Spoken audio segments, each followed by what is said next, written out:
Trollord Games. Join the fray. Hello, this is Stephan Chenault for Ask Me Anything. I think this is our 80th show, Chuck was telling me. Troll Talk, the 80th show of Troll Talk. And I assume that I have sound.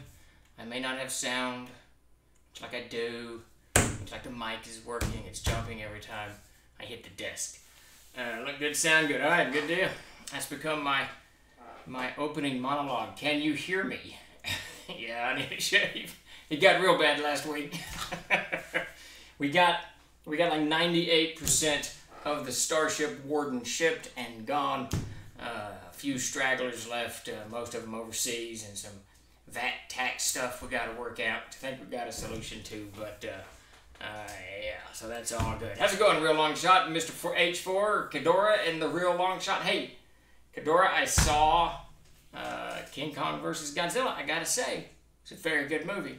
I thoroughly enjoyed it. It was well done. There's a lot of monster action in it, which was really cool. Very, very cool. And of course, we launched the pre-launch page for the Robert E. Howard Kickstarter today. It is up. There's the link for it. So if you haven't already and you are interested in Robert E. Howard craziness, then definitely go over there and sign up. It's a huge thing. I think it was just cool. Yeah, I enjoyed it. Good movie. Wait, now I might have missed a Burroughs nod. What in the movie? Is that what you're talking about? I might have missed that. Although I did watch it pretty carefully. And I'm a huge King Kong fan. Oh yeah, the Hollow Earth. Right, Pellucidar. Yeah, I did get that, definitely. Definitely. And that was really cool, and it made me actually think. Of course, now I always envisioned Pellucidar to be larger, because I think you could walk, right? I don't know that you could see the curvature. I can't remember now. It's just been too long. Maybe from the mountains or the tops of the trees, you could see the curvature. But yeah, absolutely. It was really cool, and I kind of liked how he hopped from one spot to the next. It was pretty cool. Before I forget, when you have a minute, any news on the Planar Handbook still in the hopper? Yeah, absolutely. So we're finally through the thick part of these Kickstarters with the M&TVA 5th edition, 5th printing, 5E version gone, and the Warden gone. The CKG should be here in about 2 weeks, and then we can roll that sucker out. All those the minor books that go with it, and they're mostly done. We got the covers are at the printers now, so that should be no problem. Player's Handbook, we released it to backers on the 4th, I think, actually on the 4th of July. So it's, for those of you who've seen it, it's mostly done. Peter and Zoe are doing the last few pieces of art, and then we got to adjust some stuff, and then there's a little bit of cleanup in the spell section, and then it's ready. And then that leaves us only the NPC Almanac. And it's not done, but for those of you back that, you should have that already as well. And it's got, I don't know, some art holes in it that we got to plug, and I already know which art's going in there, so it's just a matter of me and Peter diving into it. And then I think the backers NPCs have to go in, but it's largely done. So what that means is, I think by the end of July, we are going to be clear of all of this madness, and can really focus on doing this Planar book. And the next big step for Castles and Crusades, and for Trollord Games in the RPG side of things. Obviously, the Robert E. Howard art history books, huge 4-volume set that's coming out of our parent company, Chenault and Gray, and that will take some of our focus, but that's largely on Mike Tierney writing, and he's doing the laying out. We've already got the editor working on it, and all that's kind of going forward. So as that's moving forward down that pipe, we can focus on this Planar and Austrag and Amazing Adventures third edition and all kinds of stuff. So we are finally, I think, there. We're about 7 months behind where I wanted to be. I really wanted 2021 to be the year of the Planar books, but clearly that didn't happen. But it's all good. All right, try to get Davis in the show today, but I couldn't raise him on the computer. Not sure where he is. I downloaded it last night after checking my email. Yeah, I'm very happy with it. I'm extremely happy with it. We got the Knight, I think, has no art, and I know Peter's working on that right now, and we're missing one picture for the Wizard, and I'm going to swap one out for the Fighter. Peter did a new fighter for me. I wanted a dwarf in there, so they did a dwarf. And then there's one picture of the races. I think Peter's got a really cool idea. I told him to go with it. It's basically 5 or 6 first level characters of just with the races with no real focus on what class they are or what class they might be, standing kind of in front of a tavern or an inn looking for a job. So I thought it was really kind of cool. I like the idea of it. And we're debuting the new gnome. If you haven't seen the new gnome, check the gnome out. This is another thing I gotta fix. I gotta fix the description of the gnome. We're changing that a little bit. So definitely, if you haven't yet, grab your copy. If you back the Kickstarter, check it all out. It's a lot of great art in there. I'm just super jazzed about the whole thing. Absolutely jazzed about it. I'm ready for it to get out. I'm really ready for the 8th printing to be out there. Will Davis hate this gnome any less? We had a long talk about that, me and Davis, and I convinced him. I got him on the bandwagon of rejuvenating is not the word. Recasting, remolding, I guess. Remolding the gnome into something that's really cool and something that's really playable. And at first there was, Davis and I are brothers, of course, and we grew up together. We shared a room until I was like 15 or 16 or something. So we communicate very well. But there was a good 45 minutes to an hour of him ridiculing me and my love of gnomes, red hats, the little pot bellies, all kinds of stuff. And once that was over, he slowly got on board. So now I think Davis is on board, and he was sending me some pictures. Hey, let's do the gnome like this. Let's do the gnome like that. So after being verbally abused for a while, he jumped on board. Well, I won't say jumped. He reluctantly climbed on board. How's it going, Commander Pete? I am glad to hear that your book made it all the way across the pond there. Hopefully all intact. I'm a little nervous about the packing. The book is so very, very heavy. We decided to go with peanuts instead of wrapping paper for a variety of reasons, but peanuts tend to get crushed in time. If they kind of settle themselves, but they'll get, as they get waffled around, they get crushed in the wood. And the customs guys didn't even whack me for it. Well, that's good, because it's heavy, it's big. I don't know. We're struggling with in the United Kingdom.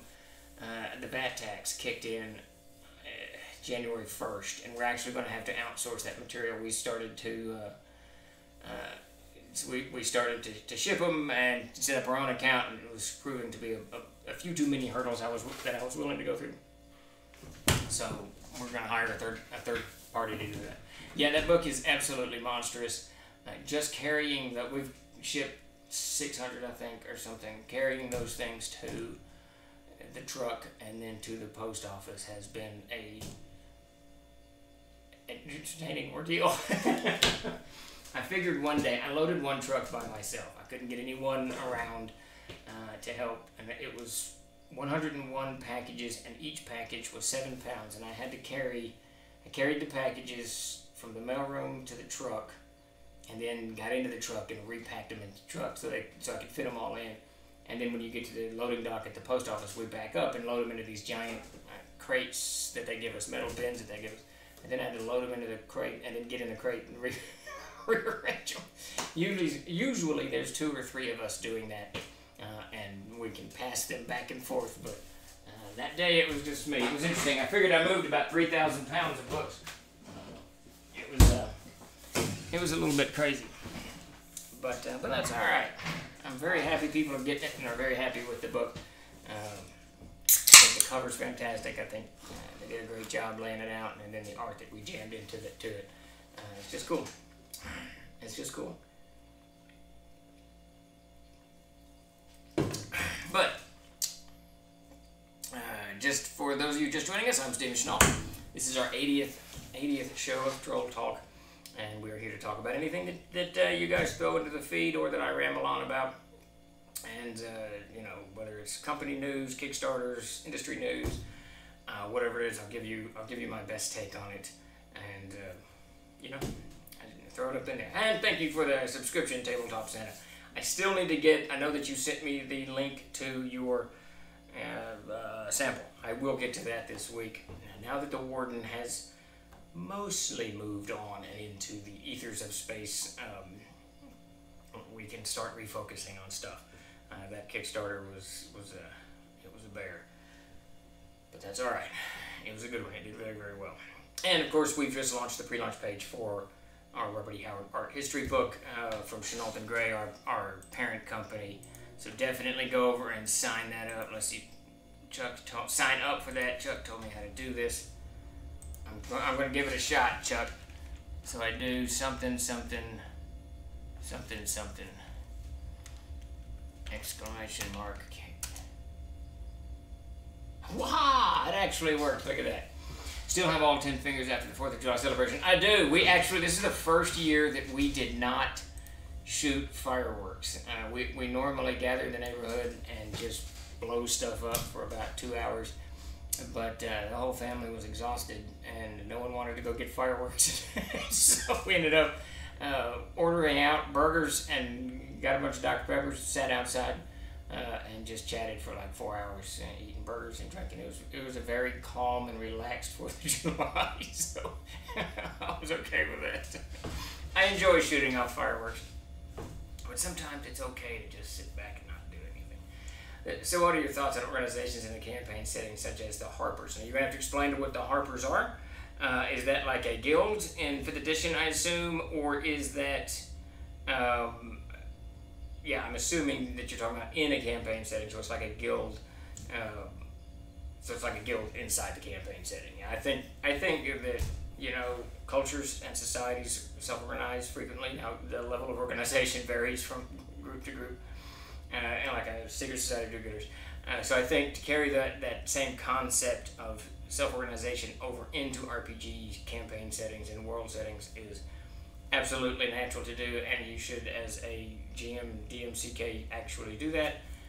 And even as a player, you should try to form your own guilds and your own things. I think it's a great addition to a game. It actually gives GMs a huge area of input where you can bring in NPCs. If the characters are in any way, you know, involved with the guild itself, you've got a limitless number of NPCs that can have you know, all kinds of adventure hooks attached to them, information you need to get to the party, whatever it is. So I think having organizations is a fantastic idea. There's a ton of them in the world of Erd, and my games always have. In fact, I'm running a game tonight. The Youngbloods I'm running, they created their own guild. I can't remember the name of it, the Red Cloak Guild or something. But yeah, I think it's a cool thing, and it's very natural. It's very realistic. Is Gen Con going to be weird this year, do you think? Did they hand out any extra restrictions for vendors? So, Gen Con, so what I'm hearing, now I haven't heard, the last I heard, you've got to wear a mask on the floor. My guess is that they're going to drop that. I think pretty much everybody's dropped that. I think even California dropped it. I'm not sure, but that aside, so I'm not sure what their policies are there, but I heard something very interesting that made me want to go to actually return to Gen Con. So, Gen Con, we started going in the year 2000, and we went up to 2017, or 16, one or the other. It's a fantastic show. It's a great show, but it kind of remodeled itself in the latter years to for very large vendors. The bigger your space, the better you did, and the smaller vendors got, like Troller Games, kind of got sidelined. And people and the customers, the fans, everybody who was going to Gen Con, the conventioners, they would spend most of their time in these gigantic booths, you know, getting whatever new releases or whatever it was. So Gen Con was, we were watching it, all of the second tier publishers were watching it kind of, you know, hit the revenue streams, and the cost kept going up. So we bowed out. We joined other companies like Reaper and Frog God and a whole bunch of other companies that just kind of stepped out of Gen Con because there's better venues for it. Now, so fast forward to this year. Post-COVID, it's very interesting. I'm not sure why so many of the larger companies pulled out this year, but they've just pulled out. My guess is it's a liability issue with COVID and all that mess. But what that did is it opened up a tremendous amount of floor space for Gen Con. And what that did is allowed all of these smaller vendors that have been on the list, you know, the sign-up list forever that couldn't get in, are able to get in. That's what I'm hearing. I'm hearing that there's going to be a flood of new small vendors hit the floors, So to me, it's going to be like Gen Con 2010, 2008, when you still had this extraordinarily crowded hall. You know, the last time I went, the hallways, the aisles were gigantic and everything was just huge. But back in 05, 06, 07, 08, and whatever, the aisles were small, everything was crowded, everyone was on top of each other, and it made it look like, it made it feel, it had this energy to it almost. So I'm wondering, and I have no idea, because I may go to Gen Con. I may go just as a civilian, not troll, or just go.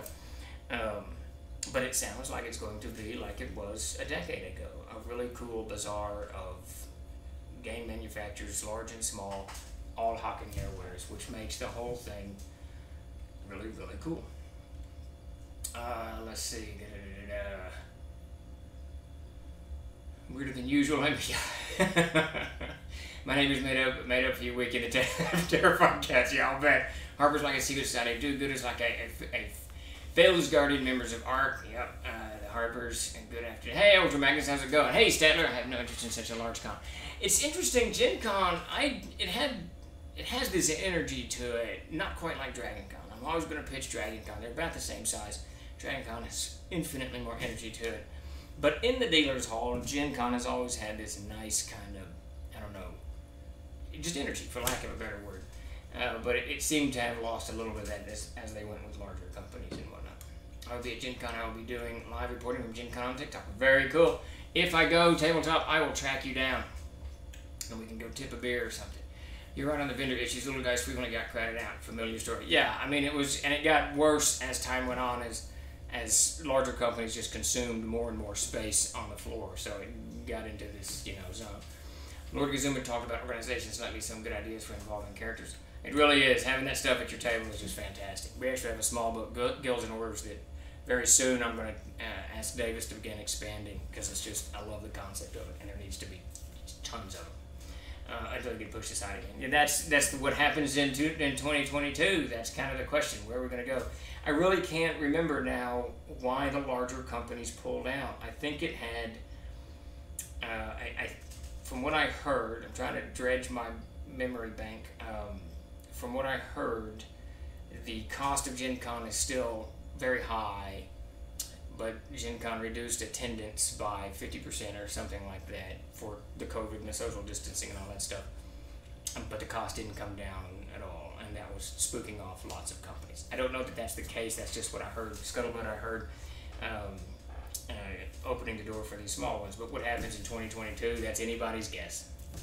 It's anybody's guess. There's lots of conventions out there. We've tried Origins. There's Gary Con, Gamehole Con. There's just, I don't know, there's Genghis Khan out east, Kubla Khan. There's so many conventions out there that really you probably could find a better home for a smaller company, though you're not going to get as many people. So maybe one of the PAXs or something like that. Thanks for the compliment, Willie. I'm very, very happy with it. I'm really anxious to get in there and wrap this sucker up. Got a few more pieces of art to come in, but I'm very tanked on the CKG. Very happy with it. I'm setting up my charity auction for AFF to be run at the end of October. What a palaver this all is, but at least I have Tony Plus One as my Twitch stream alumni. I don't know what half of that means, Bifford. That was like yesterday. I read some economic news. The entire paragraph was one sentence, and I didn't understand any of it. I was like, oh, what does this mean? I don't know why. I don't know what this is. It was really fun. You will track me down. I didn't know you were a ranger. I'm just going to walk around shouting tabletop Santa, tabletop Santa. That's all I'm going to do. So we'll see how that works. I've never been to an RPG con. Well, they're pretty fun, Bifford. They're kind of cool. I don't really go to them to game that much. I actually just like to look at the stuff that's created for RPGs. There's so much of it, and it's so cool. And then I like looking at really old stuff, which is, usually those cons have a good run of that. I see Sully2161, thanks for joining us. I just want to say I'm a huge fan of CNC. Ran First Ed for years with tons of house rules, and stumbled upon CNC in 2012, only to find out all my tweaks and more built into the rule set. Never looked back. Much appreciation. Thank you for that, Sully. Very cool. I'm glad you're enjoying the game. I think a lot of us that came up before, we had to tweak the game so much that we probably gamed a lot alike. And so we're all kind of sitting at the same table and doing the same thing. Very happy that you're happy with the game. It's I've been playing it since not quite its release. I didn't start playing it. I played AD&D for about a year after CC's release. I didn't want to switch. I really liked Advanced Dungeons and Dragons. It still is a very good game. But once I switched, I never looked back. I joined you on that. A lot of the larger companies pulled out because most didn't allocate any funds for conventions. I work for a few of the bigger vendors that aren't attending. CMON Ultra Pros are examples. Yeah, well, and that makes sense because they had no idea. No one knew where anything is going to land. 6 months ago, we just didn't know. Let me just find out I'm a 6'5", 400-pounder. There you go. We need some horns, some Viking horns to sound off. We can find each other. I took the family to Gen Con in 2015. Had a blast. Liked the parallel tracks for different interests. Dragon Con is on our wish list. Yeah, Gen Con is really cool, but Dragon Con is crazy. I haven't been in years. I haven't been in, God, it's 20 years, which kind of makes me very sad. Not that I've aged, but that I haven't been to Dragon Con, because it is such a fun convention. I may have to go this year and see if it still is as fun as it was in the 1990s. I went from 91 to 99 or whatever it was, and it was always just 4 days of pure fun, 5 days of pure fun. I absolutely loved it. Let's see. How's it going, Mr. Obadiah? Welcome from Australia. We sent a whole bunch of boxes to Australia today. They lumbered out, or maybe, well, no, they'll lumber out tomorrow. I think they're packaged. I have no idea. We've been packing like crazy fools, which is all right, I suppose. Better than the alternative. We've been there too.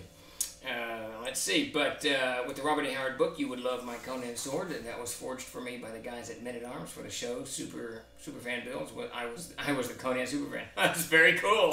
That is very cool. Yeah, it's funny. One of the reasons I wanted to get Davis on the stream today, when we were growing up, he was a huge Robert E. Howard fan. I went with Burroughs, he went with Howard, so I'd be over there reading Tarzan, he'd be reading Conan, and it's this really nice to be able to do this project with Michael Tierney. It's this really nice kind of yin and yang for Davis and I's personality. We did the Burroughs one a couple of years back. It did phenomenally well. I suspect that this Howard one will do well. And then once it was released, the Burroughs one, it was more than we expected it to be. Michael Tierney did a fantastic job gathering all of this art and explaining where it came from and why it was used and who owns it and all of this other stuff. Just really cool. It's just a really great art history, very thorough. And he's already, I think he's in book 3 on the Howard one, and so it should blow the gates off. And I think that Davis will be pleased. I think everybody that signs up will be pleased if you're a fan of anything Howard. And I gotta say, though I didn't read it in when I was a youngster, Howard is brilliant with the writing. I mean, he's absolutely there. I don't think there's any other writer I've run across that can create such an evocative scene as quickly as he can and not get caught up in over describing it, right? He lays it out for you in 2 or 3 or 5 sentences, and then he goes on with his story, and you're left with this imagery in your head. So Howard is an exceptional writer. If you're not familiar with Howard, I strongly recommend you pick up some of the Conan, some of the not a name completely. Who's the Pilgrim? Damn it! Why can't I think of the Pilgrim? Who's the Pilgrim? Whoever the Pilgrim is. Damn it. Anyway, there's just tons of it. It's just a lot of good short stories.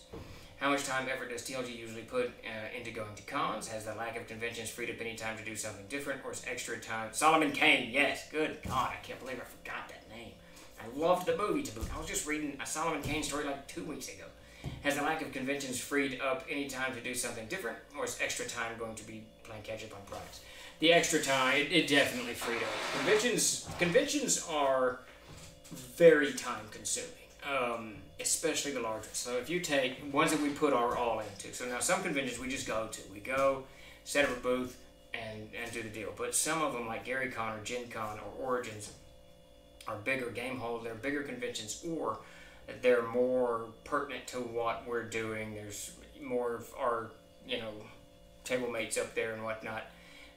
So we put a lot more energy into it. But it generally, for Gen Con, you really got to start prepping them 2 to 3 weeks out. You really should start prepping even more than that if you're going to have new books here. So it might be 2 to 3 months out. But for the hard work on Gen Con, for about 2 weeks before the convention, you're doing all kinds of crazy crap. And then you're at the convention for a week. And then you're 2 to 3 days recovering when you get back because so much is piled up or you have so much business that you did at the convention. So you end up eating up easily 2 to 3 weeks in time, just time. And it's going to be a good half the crew is caught up in the convention. So you do 2 to 3 conventions like that a year, and you got to build your schedule around that. It's nuts. So when the convention started dropping off, we actually began dropping off conventions because of that. It was eating up too much time. We hired Tyler Morrison to come in and just start running cons for us. We sent him books, and he just went to cons. That was his thing. And we started backing off. And that's one reason that we backed out of Gen Con.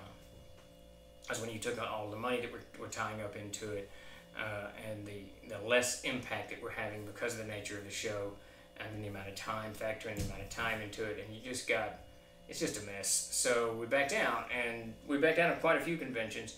And then, of course, that was in 17, 18, so 2 years later, the late unpleasantness, let's call it, hit and shut it all down, and we suddenly had a lot more time because they were all shut down. Now, it was consumed with other things, 10 million Zoom meetings and all of that crap. But I think that, I don't know, it was an eye-opener because I'm not sure how many we're going to start going to again. I really would like to do some online conventions. There's some great platforms out there that I think would be easier on everyone all the way around. It might just be better for TLG. Not sure yet, but so yeah, conventions. It's a love-hate relationship with conventions because I love being at conventions. I love meeting everybody, sitting around jib-jabbing and sitting in whatever bar we find and just talking games and all that stuff, and in the hall talking games and gaming, and it's just a lot of fun. But it's a huge amount of work that's not making books. And at the end of the day, that's what we do here. We make RPGs and books. So anything that distracts from that is a little bit, me anyways. I know some of my crew absolutely love the conventions and everything to do with the conventions, but I'm a little 50-50. How's it going, Art of Mike Disney? Glad you could stop by. We are doing well. We've lumbered into the week. We worked a little bit yesterday just to make certain that Tuesday didn't seem odd enough. So I did a bunch of cover layout and packing yesterday just to keep myself in the weekly mode. I'm not a huge holiday fan, so I like to work through them. Everyone calls me a Calvinist because I love to work. I really enjoy work. I love the end game is very cool. I love being at conventions as well. I'll be at Gen Con Origins, Baltimore Comic Con, New York City Con, SDCC event, and PAX Unplugged. Now, we've explored the PAX Unplugged stuff, and possibly in 2022, I can't believe 2021 is almost up, possibly in 2022, we're going to readdress all of this stuff. I want to go back to GDC, but we'll just have to see.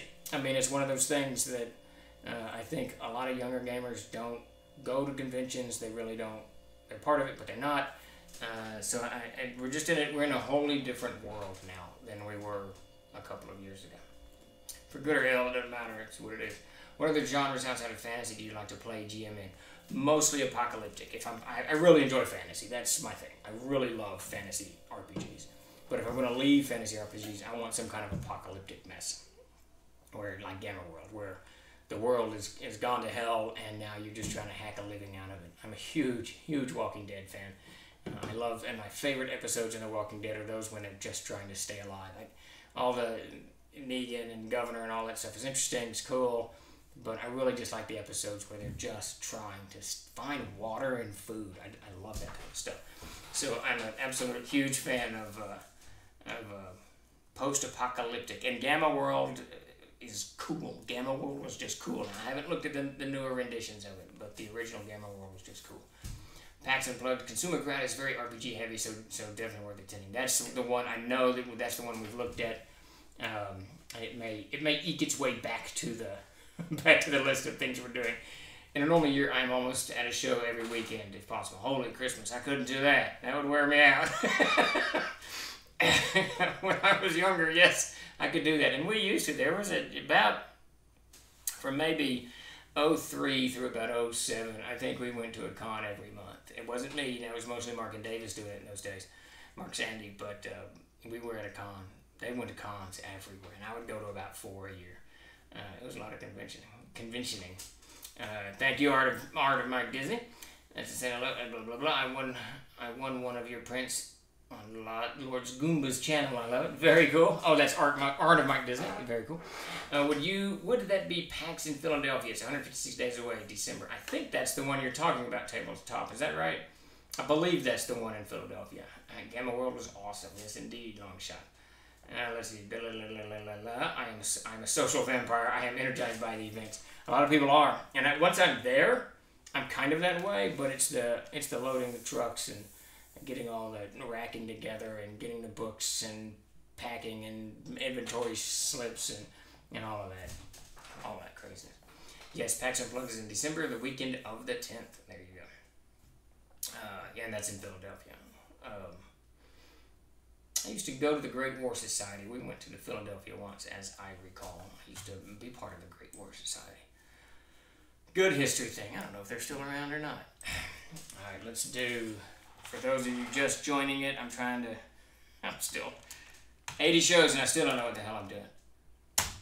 There we go. It worked. We have launched the pre-launch page for our Robert E. Howard Art History Kickstarter. So if you're interested in that type of stuff, go over and check that mess out and sign up. Let's see. I always like Crazy Kitchen Sink, post-apocalyptic RPGs like Riffs. I do too. They're just cool. It's just a lot of fun. I love the idea, and I think part of me wants it to happen, of society just collapsing.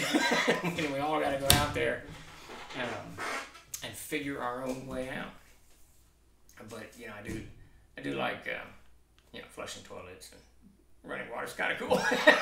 So there is that. I've never been to a con here in the land of Oz. They're not that big. I've been to a tabletop wargaming con, but not an RPG one. RPG ones can be fun. I mean, my only real complaint about RPG conventions that are RPG heavy is that frequently the gaming halls, where there's lots of groups, will have 5, 10, 20, 40 tables of people playing.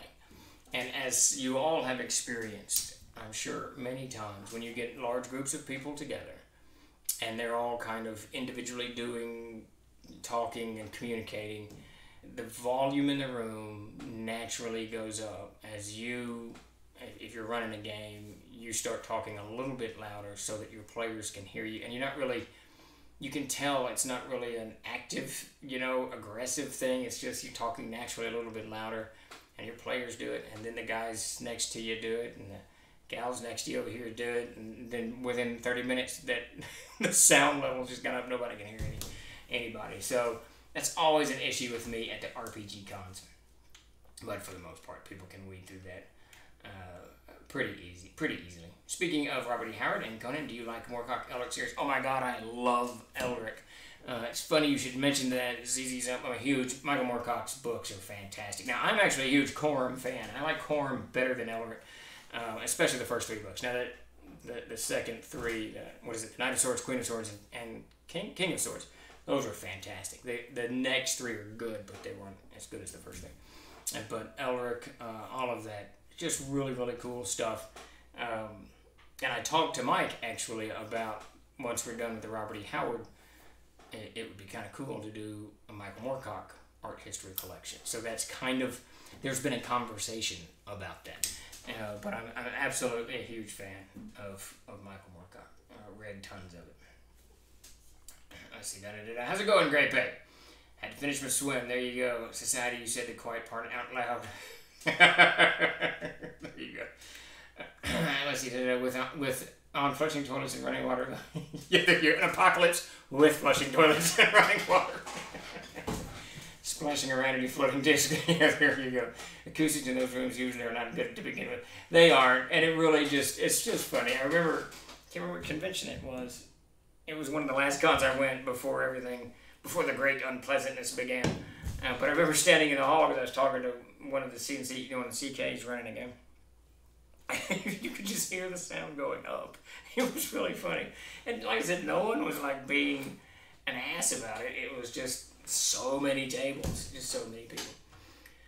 Let's see, a Moorcock art collection would have lots of Michael Whelan work. Yeah, oh, I love Michael Whelan. Oh my God, Michael Whelan is probably my top 5. Of course, he does the greenish Elric holding the blade. That's Michael Whelan, I believe. And then he did some fantastic Barsoom books. His Princess to Mars, through the roof, fantastic, beautiful cover. And he actually captured, you know, everyone in Barsoom is naked, men and women. Nobody wears any damn clothes. And he captured that without it looking overly sexualized or vulgar or anything like that. So that was just really cool. And his second one, if I remember, it's bluish. If I recall, it's bluish, and it's got like the one-eyed purple monsters on it. What is that? Purple people eater. And the great apes. Whelan is just a fantastic artist. Fantastic artist. One of my favorite artists is Ken Kelly. I'm not sure who Ken Kelly is. I've probably seen it 1,000 times. I've actually, because we've been doing these art history books, I get, oh yeah, he's got great coloring. Oh my God. He's got a nice Frazetta feel to it. A really good coloring on that. One-eyed, horned, flying purple people. Yeah, that's what's on the cover. I mean, not really. What is that? What is Princess Gods of Mars? I believe is that. I'll put that in the feed. Oh no. Okay, yeah, there it is. Blah blah blah. Let me get that. I don't know if this will work, but this cover. If you click that link, am I allowed to click links in this thing? I don't know. The artwork for the classes really rocked. Nice job with the paladins. Thank you. I am super jazzed on all of the art in there. I don't even know which one is my favorite. Peter and Zoe did a fantastic job in it, and the next 3 that Peter will put in, he's finished one. He's mostly finished with the second one, the female knight and the fighter, the dwarven fighter. Man, he's taken his time. He's really put the detail that I've come to love from Peter, and they are just fantastic. So anxious to get them in the book so we can kind of start fixing it. The only part I'm not so happy with, if you look at the class page, first page, on some of them, specifically the Ranger and the Rogue, they have so many abilities at first level that there's a huge open blank spot I'm not real happy with. So Peter and I are going to tinker with that a little bit and see if we can. Oh yeah, and I got to go in and put all those stupid, whether it needs attribute checkers, that's got to go in there. But yeah, thanks, Ultra. I'm super jazzed. I just really want that book out now. I want it out so bad. It's just I like the direction that we went. Of course, we got to do the index. It'll take us a day to do that. But Ken Kelly's related by marriage to Virginia. Oh, that's very cool. I did not know that. Afternoon. So are you talking about the Whelan there, Chuck? Yeah, that is absolutely epic Burroughs and epic Michael Whelan. Just really great stuff. And then, of course, his Elric picture that is beyond everybody. If you're new to the stream and you have not read or heard of the Elric series, absolutely go read it. It's just crazy fantastic.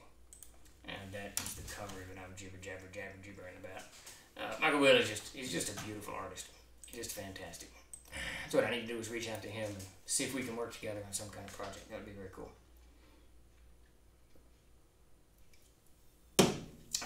Brahm's Elric art is great. Yes, it is. Brahm does a fantastic job. It's just good stuff. Yeah. And of course, the subject matter, Michael Moorcock's Elric is just badass. I mean, the whole concept behind this dying prince of a dying empire, and the beauty that surrounds everything that's in Melnibone is very cool. It's just a shame it hasn't been turned into a movie, and I think that our series or whatever, and we keep hearing tantalizing rumors of it happening, but it's just great stuff. It's just fantastic stuff. And it's one of those, I think I'm going to start doing tabletop. You'll appreciate this. I think I'm going to start doing just real quick book reviews of books that came out in the 70s and 80s. I think that there's so much love for Lord of the Rings, as there should be, from younger folks, that they really need to know that there's a lot of good literature that came out of the 80s, the late 70s and 80s. I mean, it's really good fantasy and science fiction literature. And a lot of it, if you get into the early 80s, there's a lot of books. The trilogy hadn't become the thing, right? You could just buy a book, read the book, and then you're done with it. And then the author either never writes another book or writes something else about something else. And I appreciated that. I remembered when, it's about 88, I think, 87, that trilogies started to becoming the thing, and then by the early 90s, everything's a freaking trilogy. You can't just go buy a 200-page book and read the damn thing.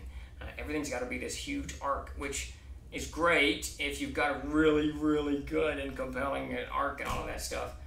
But it's okay to have, just novels of these heroic adventures, and then you move on and do something new. And so I've been mulling that over. Probably will do that tomorrow. I always love 𝚃𝚘𝚕𝚔's art, plus Steve's need to stick together. Yeah. That we do. Those would be great. Would be good TikToks for sure. Then with that recommendation tabletop, I'll do it. I've hired this guy to do readings in the CKG, but he's going to do a smoking jacket type thing with a pipe, but we keep missing in the night. So how you came up with your 2-mile walk? I got up at 6 o'clock this morning and did, about 6:30, and did a 2-mile walk with my wife. I've actually gotten, as I'm sure Statler, you probably are aware, once you start exercising, your body kind of wants it. It's just like drinking water. If you start drinking water, that's why I always have a glass of water with me. Even when I'm drinking a Dr. Pepper, I drink water. My body's always wanting water these days. And exercise, it gets it the same way, but I hate, like, weight training and all that stuff. And I know there's people who love it. Todd Gray, one of my closest friends, loves it, and that's fantastic. That's great. But I get so bored. I just get so bored. I need to send you my 154 plus TikTok prompts for publishers. Yeah, dude, my TikTok, it's growing a little bit, but it's not moving. 1 or 2 a week, so I'm not getting any kind of traction. Now I stick pretty much to, just game material and whatnot, but I'm not super jazzed on the traction I'm getting over there. And Never-Ending Story seems like some authors don't know how to end the story. They don't, Statler, you're 100% right. They just keep droning on. I don't want to take away from some of it, but sometimes it's done. The movie's finished, the story's over. It was fantastic, you don't gotta revisit it. Because when you do revisit it, you start taking away from the original. You're trying to recapture something that can't be recaptured. Just do something else. Now, some of them I know you got to carry through to the end, but who knows? Geraldo Rivia really took a lot of inspiration from Elric to the point where Moorcock did a lawsuit over it. Oh, really? Holy crap, I did not know that. Moorcock has a nice... he edited, when he was a young man, if I recall, he edited a... Edgar Rice Burroughs fan magazine. So he kind of, his early influences are my early influences. So it was a natural move into the Michael Moorcock stuff. I got this little gnat flying around. And that is entirely too early to wake up and entirely too far to walk. My wife is an early riser, and she gets up and starts a movement, and she tries to be quiet, but she frequently wakes up. So I just get out with it. Sad thing is, I still don't go to bed till like 1, so I'm getting up earlier. And, yes, whatever. My first recommendation would change the name from Troll Lords to Troll Lord Games. Okay, I'll do it. I'll give that a whirl. We got the idea was it was going to be me and Davis doing a lot of those. The Troll Lord's doing all that stuff, but he's only done 1 video, so that didn't work at all. How's it going, Lord Gazoom? Glad you could stop by. We are doing well. I hope you had a good 4th and a good weekend, and you've plunged into this latest week with the zest.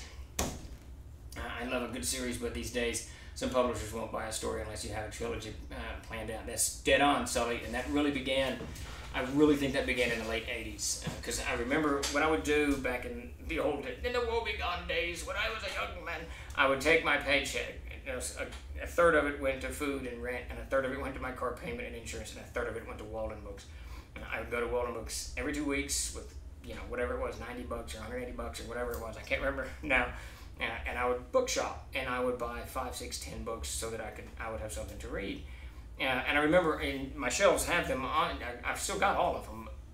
In the early, when I originally was doing that, you could find just a novel. It's just a fantasy novel about a magic ring or a dragon or whatever, and The Misenchanted Sword by Lawrence. Stuff like that. It's just good little, you know, 200-300 page books. You read it, move on. But somewhere in the late 80s, it began to change. I started buying books, and I would get home, and I'd realize, oh, wait, this is a trilogy. Or I'd be at a store, and I was, wait a minute, this is a trilogy? Wait, this is a two-parter? Why, what are we doing? And you could almost hear the gears at the publishing houses saying, listen, if we're going to put this kind of money into it, then we should get this kind of return. We're getting more return with Tolkien's 3 books. We need to start doing this. And it just became this thing. Playboy Press actually did a series of fantasy novels for a while. I remember getting some of those, and they weren't pornographic at all. It was just their press. You know, Playboy attempted. But I remember when I picked up the Playboy Press book, and it was a trilogy, that's when I kind of had this epiphany that, okay, this is no longer just we're publishing good fantasy. We're actually, there's some kind of template that the publishers are using and copying one another to make more money at, and it was a little frustrating. More than a little frustrating. And for those, the Playboy books weren't bad. They weren't great. But again, nothing pornographic. It was just, I can't remember anything about it. They're in there. I still got them. Let's see. How's it go? Blah, blah, blah, blah, blah, blah. Davis, the modern day Bigfoot. Where is he? No kidding. He pops up. He works. He gets up at 1 o'clock in the morning and works till about 8 in the morning. So that he can't be disturbed by the phone. And I clock in about 7:30. But like this morning when I did my 2-mile walk, I didn't get in till a little bit after 8. So he's already gone to bed. so we're just passing in the night type thing. Tabletop, the reason I say this is one might see trollers and think internet trolls. My original name was Rick Rolls America, and people thought I was going to Rick roll them. I mean, I was, but it was more about me, Rick, rolling dice across America. That's fantastic. All right, yeah, I'll do it. Yeah, and we are occasionally, I'm aware of it, and we are occasionally called out on being trolls, trolls on the internet. But I think we started Troller Games before the word trolls became a derogatory statement for people who hound other people on the internet. I think. We started in 1999, and I don't think trolls was used in that capacity. How's it going, Dice Chuck? Thanks for joining us. I think I missed a subscription there too. If you just subscribed, thanks for the subscription. Chuck and Tim are, well, I think Tim's still with us today. Are we being rated? Is that what's going on? Oh, very cool. Eat to Surf is rating us over from his Monster Mash. Thanks for joining us, Eat to Surf. And if you haven't, please give Eat to Surf a follow. He's got a Twitch channel, and he gets on there and talks about all kinds of gaming-related stuff. Very cool. Who decided on the name Troll Lord Games? So we had a meeting on that back in 1999, late 99, and the company formulated 99, and we released our first stuff at Gen Con of 2000. And there was a whole lot, somewhere around here, there was a whole lot of discussion about what the name of the company should be. It's buried in this thing anyway. To what the name of the company should be. And Mac actually sat down, Mac Golden, there's 3 of us. It was me, Mac Golden, and my brother David Chenault that created the company. And Mac drew a ton of logos. I mean, an absolute ton of logos that, for us to experiment with and talk about and decide on. And I didn't care about any of that stuff. I wasn't really that. I'm not very artistic. I know when I see something I like it, that's about as far as I go. But I think, I don't really know who suggested it, but the words Troll Lord comes from our big game that we ran from 1985, 1986 time frame up till about, well, we still play it once in a while. And that's the one that the Codex of Aird kind of forms out of. Well, the main bad guy in the latter half of that was the wizard Trigald, also called Nulok, who was called by his followers the Troll Lord. That was his title. That was one of his many, many titles. I took that, I love that in the old Greyhawk book, that the King of Orth, the King of Artie, the Great Kingdom, whoever, and he had that list of titles. I thought that was badass. Huge Greyhawk fan. And so the wizard, Trigold, had all of these names that went with him in the game. And either Mac or I suggested it, and so it derives from that bad guy in our big game. That's where it came from, and we just settled on it and loved it. And of course, stick games on the end of the Troller games. So that's how that came to be. But I will tell you this, later we kind of regretted it because we realized that, now this is all gone because of the internet, but when we started all this, there was a huge catalog about yay thick, about 2 inches thick. It had all of the game manufacturers in it, and if you were a distributor, this catalog came out every year, and if you were a distributor, you could look up your game manufacturers and you could see all the listing of their products. I probably have some of these around here somewhere. So you can see all the listing of the products. We learned that by the time you get to the T's, nobody wants to look at it anymore. So we should have named the company A Trollord Games or something. Just put A at the very beginning of the book. That probably would have been a better marketing move, but you know, you live and you learn. So there you go. Very cool. Thank you for the raid again. It's from 2019, but I think CNC fans would enjoy The King on Netflix if they haven't seen it. The King is very good. I very much enjoyed that. It's just a good flick. Did Gary have any opinion on the name of the company? Did he ever say anything about it one way or the other? I don't remember him ever saying anything about it. I don't think so. If he did, it would have been a joke. He joked about a lot of stuff like that. He had a good understanding of marketing and trade dress and stuff like that. He had a good understanding of the way these things panned out.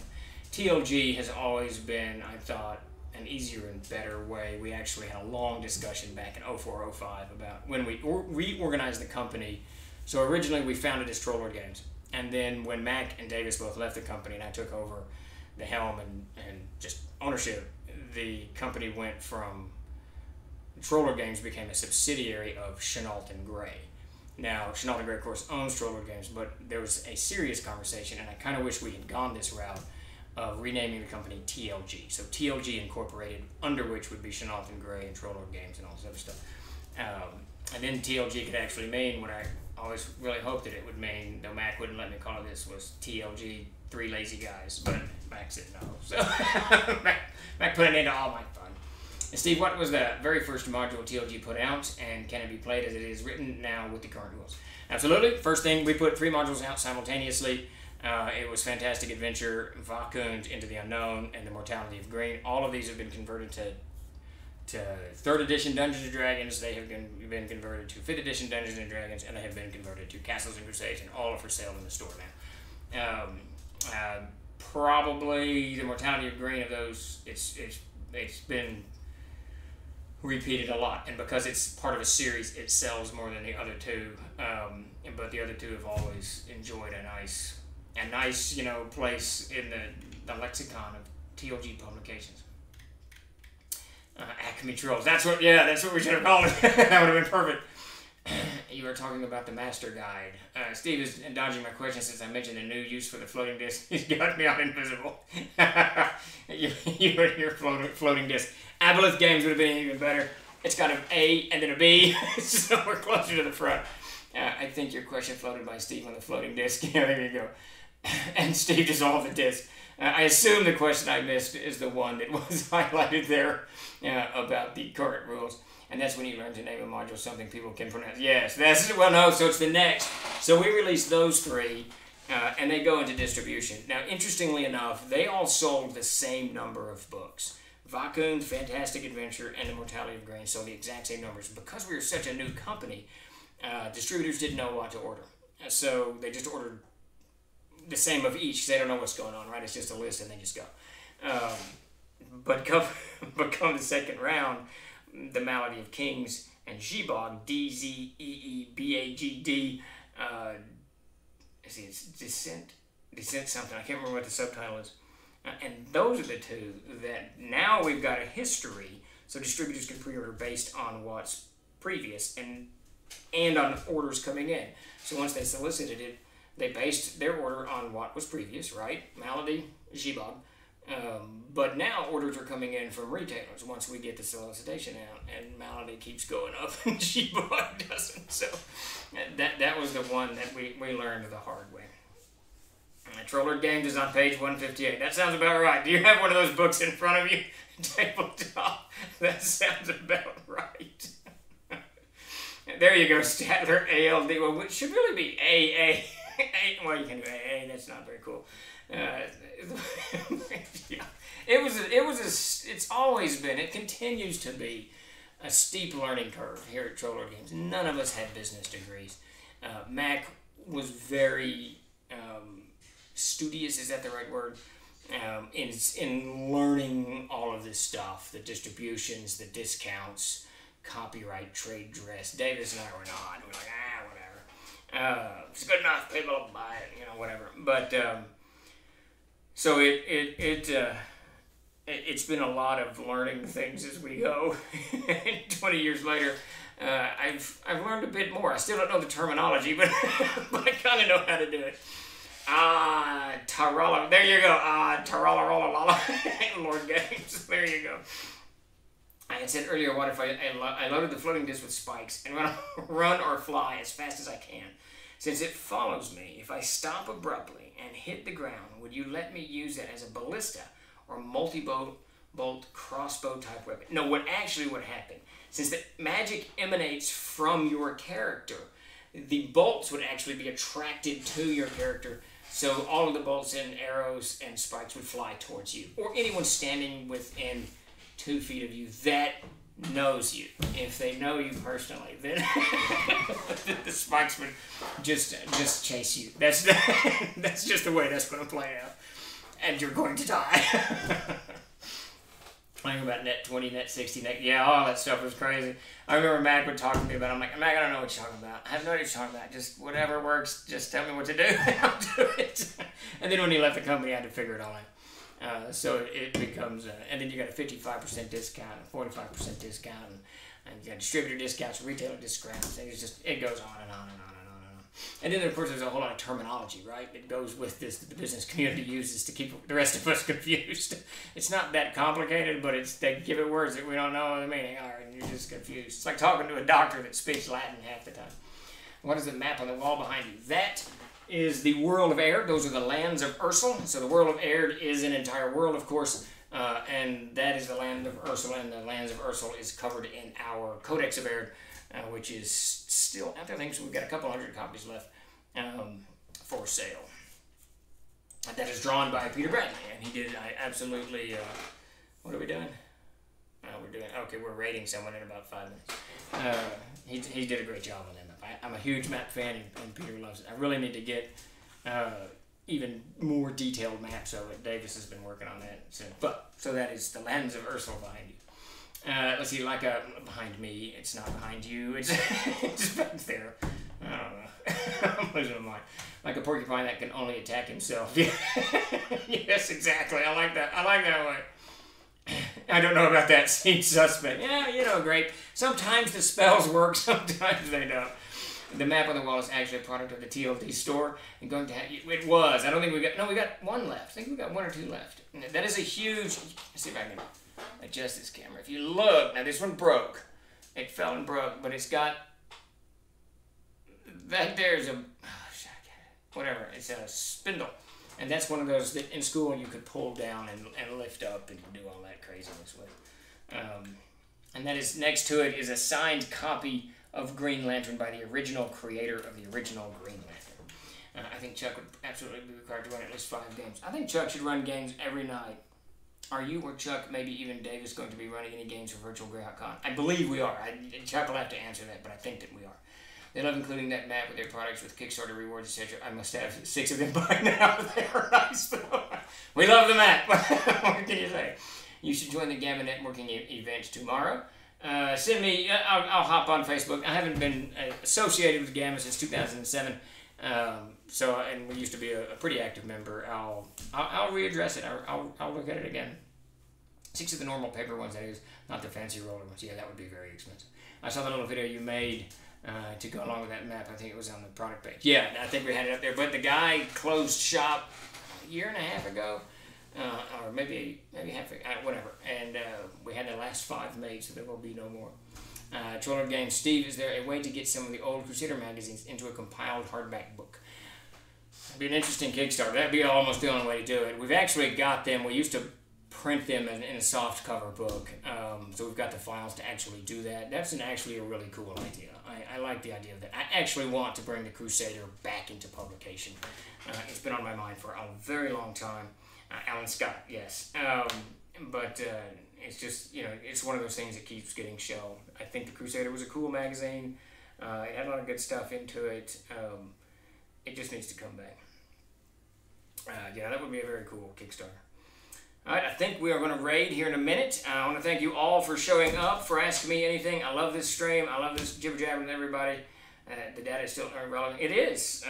I mean, the Crusader has a ton of stuff in it. Just an absolute ton of stuff in it. It still works for Castles and Crusades and just gaming in general. And there's just the Angry Gamer. There's all kinds of... I just really enjoy doing the magazine. Definitely a vote here for bringing back Crusader back. Very cool. Yes, Stephan, that's true. It doesn't matter. It doesn't matter how old it is because we haven't changed anything except the art here and there and, you know, whatever. But the rule is still the same.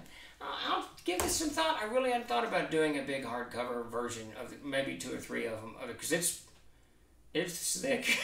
the books we did is thick. Yeah, I'll put that on the docket. I like that idea quite a bit, actually.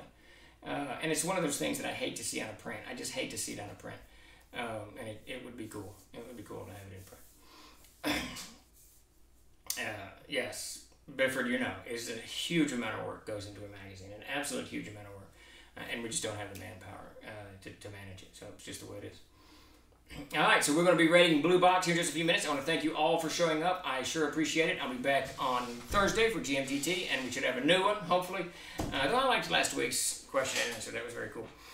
But thank you all for showing up. I surely do appreciate it. The follows and the subscriptions, always appreciate it. And we will see you soon. All right, Chuck, am I hitting this thing? We'll see you on Thursday. Okay, Chuck, what am I doing? Raid now. I'm hitting the raid. And now I'll stop streaming.